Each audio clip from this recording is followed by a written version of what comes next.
ಕನಸುಗಳ ಮೂಟೆ ಕಟ್ಟಿಕೊಂಡು ಕಲಾಲೋಕಕ್ಕೆ ಬಂದ ಕನಸುಗಾರ ದಿಲೀಪ್ ರಾಜ್.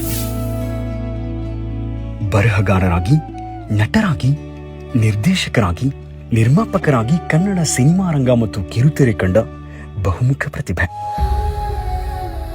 ಕನ್ನಡದ ಪ್ರಖ್ಯಾತ ನಟರೊಂದಿಗೆ ಅಭಿನಯಿಸಿ ನಾಯಕ ನಟನಾಗಿಯೂ ತಮ್ಮ ಛಾಪು ಮೂಡಿಸಿದ್ದಾರೆ. ಜೊತೆಗೆ ಕಿರುತೆರೆಯಲ್ಲೂ ಅವರ ಪಯಣ ಅನನ್ಯ. ವೈವಿಧ್ಯಮಯ ಪಾತ್ರಗಳ ಮೂಲಕ ತಾನೊಬ್ಬ ಅತ್ಯುತ್ತಮ ನಟ ಅನ್ನುವುದನ್ನ ಸಾಬೀತು ಮಾಡಿದ ಛಲಗಾರ. ಅಭಿನಯದಲ್ಲಿ ಮಾಗಿದ ದಿಲೀಪ್ ರಾಜ್ ಅದರೊಟ್ಟಿಗೆ ಕಾಲಿಟ್ಟದ್ದು ನಿರ್ಮಾಣ ಕ್ಷೇತ್ರಕ್ಕೆ. ತಮ್ಮದೇ ನಿರ್ಮಾಣ ಸಂಸ್ಥೆಯನ್ನ ಹುಟ್ಟುಹಾಕಿ ನಿರ್ಮಾಪಕರಾದರು. ಜಿ ಕನ್ನಡಕ್ಕಾಗಿ ವಿದ್ಯಾವಿನಾಯಕ, ಪಾರು ಧಾರಾವಾಹಿಗಳನ್ನ ನಿರ್ಮಿಸಿದರೆ, ಹಿಟ್ಲರ್ ಕಲ್ಯಾಣ ಧಾರಾವಾಹಿಯನ್ನ ನಿರ್ಮಿಸಿ ಜೊತೆಗೆ ನಾಯಕ ನಟನಾಗಿಯೂ ಕನ್ನಡಿಗರ ಮನಗೆದ್ದಂತವರು.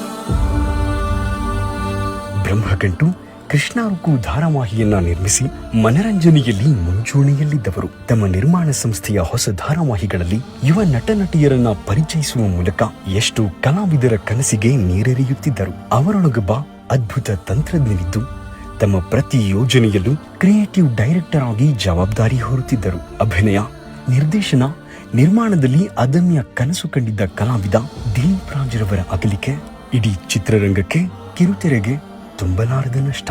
ಅವರಿನ್ನು ನೆನಪು ಮಾತ್ರ. ಜಿ ಕನ್ನಡ ಕುಟುಂಬ ಮತ್ತು ಸಕಲ ಪ್ರೇಕ್ಷಕರ ಪರವಾಗಿ ಅವರಿಗೆ ಭಾವಪೂರ್ಣ ಶ್ರದ್ಧಾಂಜಲಿಗಳು.